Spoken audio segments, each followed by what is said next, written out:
many families were really struggling to keep food on the table, and they were running out of money.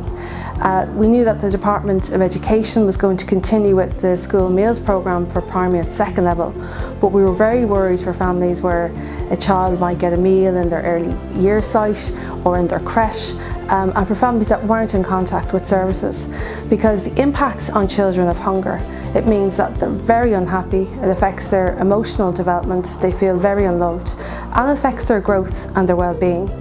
The Community Foundation, with the support of the Bank of Ireland, was able to very quickly give us a grant, and with the support of Children and Youth Services Committee we were able to run a scheme, and within a month we had 22 projects from nearly every county in Ireland, with volunteers helping to deliver hot meals to families and food parcels and nappies.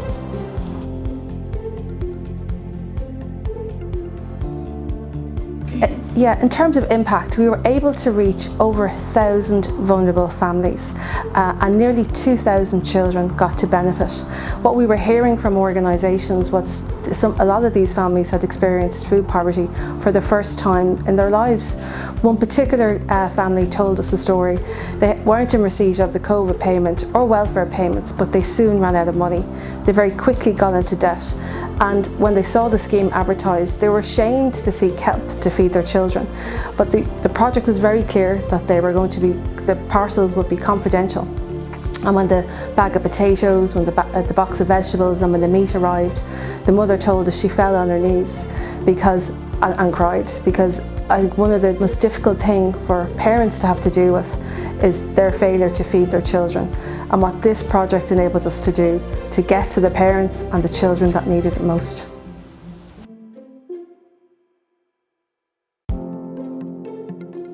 I mean, philanthropy for us has played a critical role in our national campaigns over the last 25 years.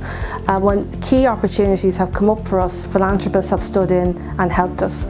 So in the Irish Times, for example, and Fintan O'Toole contacted us at the end of 2018 and said, look, we want to run a national initiative, can we run it with you? To really get a national conversation going on the impact of poverty on children, and let's try and get some key wins over the line. We were able to call on the Community Foundation and the Tomer Trust to step in and provide us with campaign officers, a campaign budget, so we could really make the most of a national, once-in-a-lifetime campaign with the Irish Times. And again, what you find is philanthropy from the Community Foundation continues to step forward when there's very pressing social needs for children and young people. What you found was they had huge engagement rates online with their stories. They gave us a chance to profile the work of our member organisations like SVP and Bernardo's and Cross Care that are working with very vulnerable families throughout the country, and actually helped us convince politicians of the need to invest more in addressing poverty. All of that made a real difference to people living in poverty in Ireland, and we couldn't have done that without the Irish Times, and we couldn't have done that without the Community Foundation.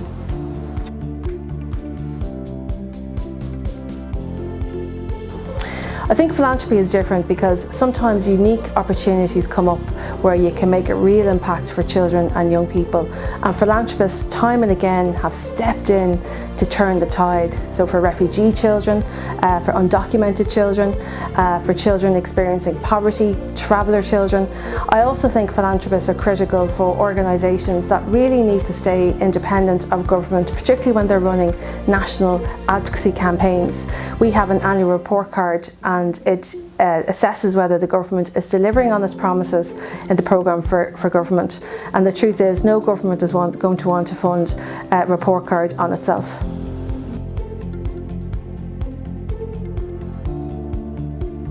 I want to say thank you for believing in our work and stepping in and really allowing the Children's Rights Alliance to run national campaigns that have really made a huge difference for children when it comes to education, to healthcare, social welfare. The truth is, a lot of the campaign initiatives that we've run simply wouldn't have happened without their belief and their commitment in our work.